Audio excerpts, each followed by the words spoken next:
بسم اللہ الرحمن الرحیم۔ یہ دشمنوں کے ساتھ مل کر کے مسلمانوں کو تباہ اور برباد کرتے ہیں۔ یہ کہا جہاد تو اصل ہوتا ہے مسلمانوں کو تحفظ دینا، مسلمانوں کا دفاع کرنا، لیکن یہ لوگ کیا کرتے ہیں؟ اس کا جو حواس کا جو ترجمان ہے مصعب مرزوق، اس کا بیان ابھی بھی ریکارڈنگ میں، ابھی جلد لیٹسٹ ریکارڈنگ ہے اس کا، ٹی وی پر اس نے ریکارڈنگ ایک سوال کا جواب دیتے ہوئے جب اس نے پوچھا کہ یہ جو 500 کلومیٹر لمبے سرنگ تم لوگوں نے بنا رکھے ہیں غزہ کے اندر، اس میں تو غزہ کے عوام کو کیوں نہیں تم جانے دیتے ہو حفاظت کے لیے، اپنے جان کے تحفظ کے لیے؟ تو کہا اس کو ہم لوگوں نے بنایا اپنے پیسے سے، اس میں ہم لوگوں نے دشمن سے حفاظت کے لیے، اپنی جانوں کی حفاظت کے لیے ہم نے بنا رکھا ہے۔ جہاں تک غزہ کے عوام کا تعلق ہے تو اس کی حفاظت کی ذمہ داری اقوام متحدہ پر ہے اور اسرائیل پر ہے، وہ لوگ ان لوگوں کی حفاظت کی ذمہ داری ہے، ہم لوگوں کی حفاظت کی ذمہ داری نہیں ہے۔ تو یہ مت سمجھنا آپ لوگ کہ غزہ کی وہ لوگ نمائندگی کرتے ہیں، غزہ کی تباہی کی وہ تاریخ لکھ رہے ہیں۔ ایک اخبار میں نے پڑھا کہ اگر آج سے غزہ کی آباد کاری شروع کر دی جائے تو 100 سال بھی اسی ایک رفتار سے چلتا رہے تو اس طرح سے نہیں ہو پائے گا جیسے غزہ تھا آج سے 5-6 مہینہ پہلے۔ میں چاہتا ہوں کہ کچھ چیزیں میں نے نوٹ کر کے میں نے لایا تھا، انہوں نے جو لکھا ہے بہت اہم باتیں لکھی ہیں۔ یہ سعد بن فتح الزعتری نے مدینہ میں انہوں نے تعلیم حاصل کی ہے اور اس کے بعد وہ جا کر کے فلسطین میں وہاں پہ دعوت اور تبلیغ کا کام وہ کرتے تھے۔ یہ مت سمجھیے کہ جو ہے صرف ہمارے یہاں برائی ہے، شرک ہے، بدعات ہے، انحرافات ہے اور مغربی کلچر ہے، یورپین کلچر چھایا ہوا ہے، ہر چیز جو ہے یہ فلم ہے، یہ دنیا بھر کی چیزیں ہیں۔ ایسا نہیں ہے کہ صرف ادھر ہی ہندوستان میں، ہر جگہ یہ برائی ہے۔ فلسطین کے بارے میں پتہ نہیں کیا کیا لوگ سوچتے ہوں گے، وہاں جا کر کے انہوں نے دعوت و تبلیغ کا کام کیا اور لکھا، کہا کہ ہمارے یہاں جو برائی ہے شاید کہ دنیا میں کہیں ہوگا۔ تو وہاں جا کر کے وہ تبلیغ کا کام کرنے لگے اور وہیں پر رہ کر کے انہوں نے یہ کتاب لکھی ہے۔ یہ جہاد کے شرائط لکھتے ہوئے بتاتے ہیں کہ فقہا نے جہاد کی مشروعیت کے لیے یہ شرط لگائی ہے کہ قتال کا سبب توحید باری تعالیٰ کی سربلندی ہو، اس کے اندر دین اسلام اور مسلمانوں کا دفاع ہو۔ آپ دیکھیے کلمہ توحید کی سربلندی اور مسلمانوں کا دفاع، دو چیز۔ اس کے بعد انہوں نے لکھا ہے، ہم تفصیل میں نہیں جائیں گے، حدیث کی روشنی میں یہ سب باتیں انہوں نے لکھی ہیں کہ مسلمانوں کا دفاع اور توحید کی سربلندی۔ توحید کی سربلندی کئی حدیثوں میں ہے کہ جس کا مقصد یہ ہے اللہ کی راہ میں جہاد کرنے کا کہ کلمہ توحید سربلند ہو تو وہ اصل جہاد کرنے والا ہے۔ لیکن اگر کوئی کسی کا مقصد یہ نہیں ہے، کوئی عصبیت کی بنیاد پہ لڑ رہا ہے، کوئی بہادری کی بنیاد پہ لڑ رہا ہے، کوئی زمین کی بنیاد پہ لڑ رہا ہے، کوئی خاندان کی بنیاد پہ لڑ رہا ہے، تو وہ اللہ کی راہ میں جہاد کرنے والا نہیں ہے۔ کہا فلسطین میں جو جہاد ہو رہا ہے نا، یہ توحید کی سربلندی کے لیے تو نہیں ہے، باقی دوسرے مقاصد کے لیے ہیں، باقی دوسرے مقاصد کے لیے ہیں۔ احمد یاسین جو حماس کے سربراہ تھے، انہوں نے باقاعدہ کہا میڈیا کے سامنے کہ یہودی جو ہیں، یہودیوں سے ہمیں کوئی اختلاف نہیں، وہ ہمارے بھائی ہیں۔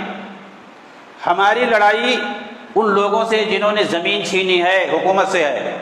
ہماری زمین جنہوں نے چھینی ہے ہم اس کے لیے لڑ رہے ہیں۔ اسی طریقے سے جیسے ایک بھائی، ہمارا سگا بھائی اگر ہماری زمین چھین لیتا تو ہم اس سے بھی لڑائی کرتے، ویسے ہی ہم ان لوگوں سے لڑ رہے ہیں جنہوں نے ہماری زمین چھینی ہے۔ ہمیں یہودیوں سے کوئی نفرت نہیں ہے، ان سے ہمیں کوئی عداوت اور بغض نہیں ہے، نعوذ باللہ۔ یعنی ایک دم جہالت والی بات، یہ بالکل جہالت والی بات ہے۔ پہلی بات بھائی، یہودیوں سے تو بغض اور نفرت رکھنا ہی چاہیے، اور دشمن وہ سب سے کٹر دشمن ہیں مسلمانوں کے۔ قرآن کہہ رہا ہے کہ سب سے بڑے دشمن مسلمانوں کے یہود ہیں، اور یہ کہہ رہے ہیں کہ وہ ہمارے دشمن نہیں ہیں، ہم جو ہے ان کو اپنا بھائی سمجھتے ہیں، ہمیں ان سے کوئی بغض نہیں ہے، عداوت نہیں ہے۔ ہم تو لڑائی کر رہے ہیں ان لوگوں سے جنہوں نے ہماری زمینیں چھینی ہیں۔ ارے بھائی کون ہے؟ یہودی تو ہیں، اور کون ہے؟ انہوں نے تو چھینی ہے، ان لوگوں سے ہم لڑائی کر رہے ہیں۔ اور دیکھیے جہالت اس پر کہ جیسے اگر کوئی ہمارا سگا بھائی چھینا ہوتا ہماری زمین تو اس سے بھی ہم لڑائی کرتے۔ زمین کی بنیاد پر کسی کو قتل کر دو گے، یہ اسلام کہاں کہتا ہے؟ یعنی ایک زمین کا ایک ٹکڑا، اس کی وجہ سے تم اپنے سگے بھائی کو قتل کر دو گے، لڑائی کرو گے؟ یہ اسلام نہیں سکھاتا ہے کہ اگر کوئی جو ہے زمین تمہارا بھائی تم سے لے لڑ کر کے چھین لے تو اب تم اس کو جاؤ قتل کر دو۔ ارے تم کو قصاصاً قتل کیا جائے گا، لیکن جو زمین چھینا ہے اس کو قتل نہیں کیا جائے گا، شریعت میں ایسا حکم نہیں ہے۔ زیادہ سے زیادہ اس کو جیل ہوگا، اس کو تعزیری سزا ہوگی، اس کو حکومت واپس دلائے گی، اس کو جو ہے مارا نہیں جائے گا۔ لیکن اگر تم بھائی کو مار دو گے تو تم کو قصاصاً قتل کیا جائے گا، اور پھر آخرت میں جو سزا ہے وہ الگ سے۔ آخرت میں جو سزا ہے قتل کا وہ الگ سے ہے۔ یہ کیا کہہ رہے ہیں کہ اپنے مسلمان بھائی سے، سگے بھائی سے بھی میں قتال کرتا، لڑائی کرتا؟ تو یہ جاہل قوم ہے یہ لوگ، اور اسی لیے یہ لوگ فساد مچا رہے ہیں۔ یہ توحید کی بات ہے۔ اور جنہوں نے کہا کہ جو ہے یہ مسلمانوں کے دفاع کے لیے، یہ دوسری شرط، جہاد جو ہوتا ہے مسلمانوں کے دفاع کے لیے ہوتا ہے۔ آپ دیکھیں جنگ یرموک کی بات میں نے کی تھی، وہ جو ہے نبی صلی اللہ علیہ وسلم کے زمانے میں ہوئی تھی۔ اللہ کے رسول نے بھیجا تھا لڑنے کے لیے، کس سے؟ رومیوں سے لڑنے کے لیے۔ اس میں عبداللہ بن رواحہ تھے، عبداللہ بن جعفر تھے، اور اسی طرح سے خالد بن ولید تھے۔ یہ لوگ گئے تھے لڑنے کے لیے، لیکن جو ہے مسلمانوں کی تعداد بہت کم تھی، 30,000 تھی، اور اس کے مقابلے میں کافروں کی تعداد، رومیوں کی تعداد بہت زیادہ تھی، کئی لاکھ تھی۔ تو ظاہر سی بات ہے چند ہزار تھے اور ادھر لاکھوں کی فوج ہے۔ بہرحال لڑائی کی، اور جو مسلمانوں کی طرف سے امیر تھے ایک ایک کر کے 2-3 شہید ہو گئے، عبداللہ بن رواحہ، جعفر، حضرت عبداللہ بن جعفر، اور اس طرح سے 2-3 لوگ ہو گئے۔ اس کے بعد جو ہے نمبر آیا خالد بن ولید کا۔ خالد بن ولید جب انہوں نے اپنے ہاتھ میں جھنڈے کو لیا تو اس کے بعد انہوں نے سوچا کہ جو ہے یہاں پر اپنے آپ کو ہلاکت میں ڈالنا ہے، جیت پانا بہت مشکل ہے۔ پھر انہوں نے حکمت عملی اختیار کی اور پیچھے اپنی فوج کو کئی حصوں میں بانٹ دیا اور ادھر ادھر کر دیا، اور دھیرے دھیرے میدان کو چھوڑ کے پیچھے جانے لگے۔ اور پھر اس کے بعد واپس آئے اور باہر سے جو کئی حصہ بنا دیا تھا ایک ایک کر کے آئے۔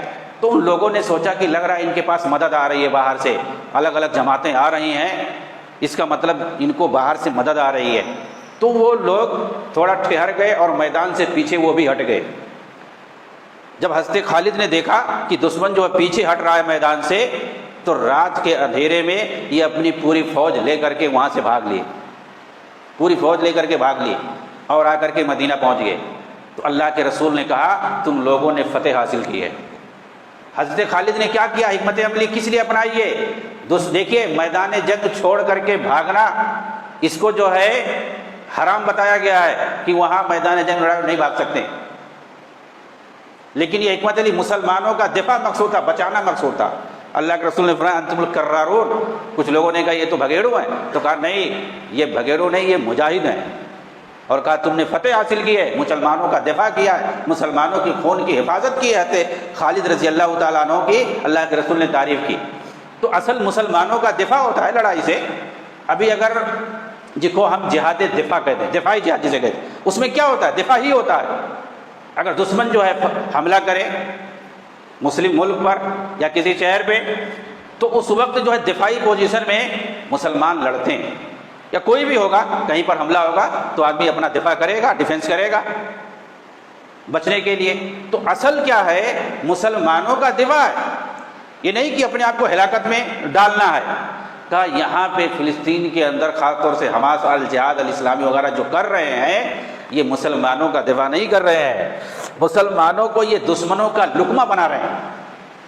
یہ لوگ دشمنوں کو بھڑکا کر کے مسلمانوں کو دشمنوں کا لقمہ بنا رہے ہیں، اس کے علاوہ یہ کچھ نہیں کر رہے ہیں۔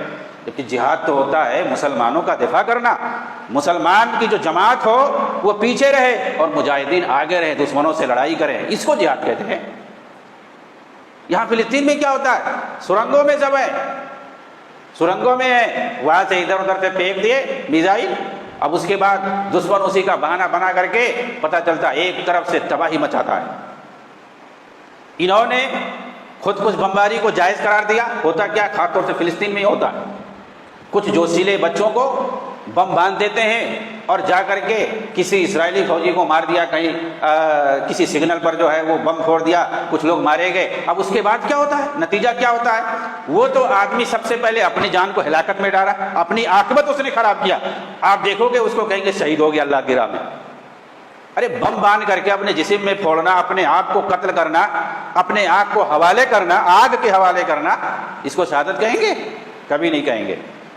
تو ایک آدمی خود اپنی عاقبت خراب کرتا ہے، اپنے آپ کو آگ میں جلاتا ہے، کیونکہ اس میں کنفرم ہوتا ہے سب سے پہلے آدمی اپنے آپ کو مرے گا، پھر اس کے بعد دوسرا کوئی مرے یا نہ مرے اس کی گارنٹی نہیں ہوتی ہے، لیکن آدمی خود مرے گا بمباری، خود کش بمباری میں، سوسائڈ بمبنگ میں آدمی خود مرتا ہے اپنے ہاتھ سے، یہ تو طے ہے، اس کے بعد دشمن مرے یا کوئی مرے اس کی گارنٹی نہیں ہے۔ اس کو جو ہے ان کے جو بڑے بڑے اپنے آپ کو علماء کہتے ہیں، مفکرین کہتے ہیں، کرزاوی ہے، سلمان عودہ ہے اور سلیمان علوان ہے اور کون کون ان لوگوں کے فتاوے موجود ہیں، انہوں نے کتابیں لکھی ہیں اس پر، خود کش بمباری پر کرنے کے لیے۔ اب دیکھیے پورے مسلمان نوجوانوں کو بھٹکا کر کے، گمراہ کر کے، ان کے بدن پر بمباری باندھ کر کے اس طرح سے حملہ کرواتے ہیں۔ اور یہ فتویٰ دینے والے جو ہے یہ اپنے بچوں کو اپنے بچوں کو تعلیم حاصل کرنے کے لیے یورپ امریکہ بھیجتے ہیں۔ آج ان کے بچے ایمبیسڈر ہیں، یوسف قرضاوی کا ایک لڑکا ایمبیسڈر ہے، معلوم ہے آپ کو؟ سلمان عودہ کا بچہ امریکہ کے اندر ایک تنظیم چلا رہا ہے، سربراہ ہے وہ امریکہ کے اندر۔ یہ لوگ اپنے بچوں کو ایمبیسڈر بناتے ہیں، ایک ملک کا دوسرے ملک کے لیے سفیر بناتے ہیں۔ آپ جانتے ہیں ایمبیسڈر کی کیا اہمیت ہوتی ہے؟ لیبیا کے اندر، سیریا کے اندر اور عراق کے اندر ان لوگوں کے فتووں سے کتنے جو ہے لوگوں کی جانیں گئی ہیں، مسلمانوں کی جانیں گئی ہیں۔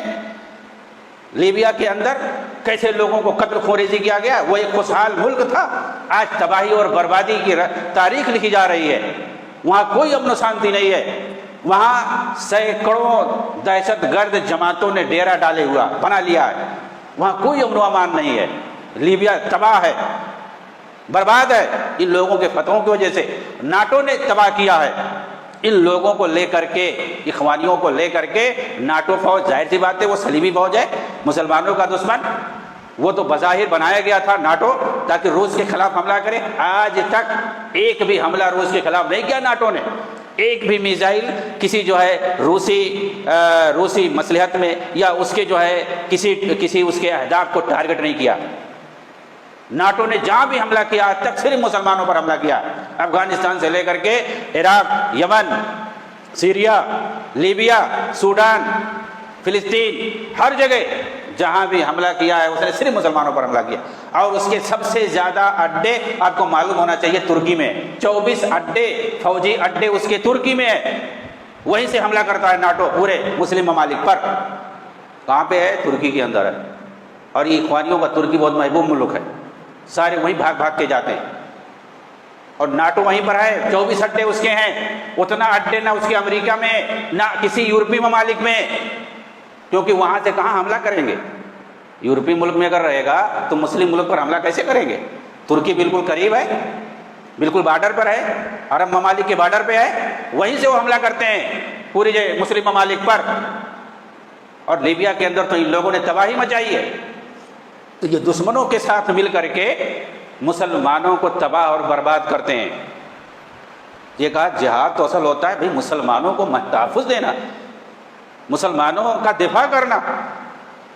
لیکن یہ لوگ کیا کرتے ہیں؟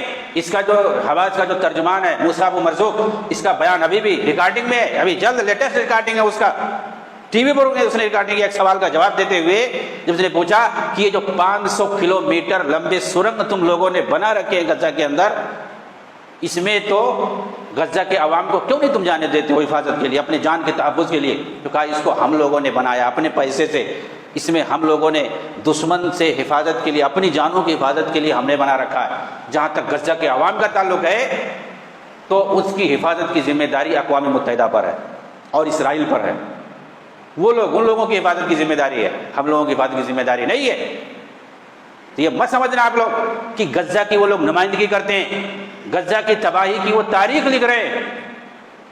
ایک اخبار میں نے پڑھا کہ اگر آج سے غزہ کی آباد کاری شروع کر دی جائے تو 100 سال بھی اسی ایک رفتار سے چلتا رہے تو اس طرح سے نہیں ہو پائے گا جیسے غزہ تھا آج سے 5-6 مہینہ پہلے، اس طرح نہیں ہو پائے گا۔ 100 سال بھی اگر وہ تعمیری کام اور ساری چیزیں چلتی رہیں اس طرح نہیں ہو پائے گا۔ 100 سال پیچھے ان لوگوں نے کر دیا اس کو تباہ اور برباد کر کے ایک طرف سے، جیسے سیریا کے بہت سارے شہر، عراق کے بہت سارے شہر، یمن اور لیبیا کے بہت سارے شہر تباہی کا شکار ہو گئے، وہ کبھی جو ہے اس طرح آباد نہیں ہو پائیں گے جیسے پہلے تھے۔ ایسے ہی لوگوں نے غزہ کو بنا دیا، اور ان کو ان کے جو ہے قصیدہ خوانی بہت کرنے والے، حقیقت کچھ معلوم نہیں ہے۔ صرف میڈیا میں دکھاتے ہیں بھئی کون سامنے کون لڑنے والا ہے، کہاں فوج ہے، کیا ہے، کچھ پتہ نہیں ہے. سامنے صرف اور صرف نہتے معصوم عوام ہے جو ڈری سہمی ہے، بھاگتی پھر رہی ہے، ادھر ادھر ٹھکانہ لے رہی ہے اور وہ بمباری کا سامنا کر رہی ہے. آپ دیکھو گے یہی صرف آپ کو دکھائی دے گا اور کوئی وہاں لڑنے والا نہیں دکھائی دے گا، کوئی نہیں سامنے ہے. لیکن میڈیا میں آپ کو سوشل میڈیا میں ایک ایک سے بڑے بڑے ہیرو اور مجاہد دکھائی دیتے ہیں. کوئی اگر اسٹوڈیو میں کھڑا ہو کر ریکارڈنگ کروا دیا، رومال پہن کر کے، چہرہ بند کر کے وہاں سے ریکارڈنگ کرواتا رہتا ہے ایک ایک سے خوبصورت لباس اور خوبصورت اسٹوڈیو میں، سمجھتے ہیں کہ یہ سب جو ہے سامنے لگ رہا ہے کہ جہاد ہو رہا ہے. لیکن وہاں کی حالت جا کے دیکھو کیسی تباہ حالی ہے. تو یہ ان کی حقیقت ہے.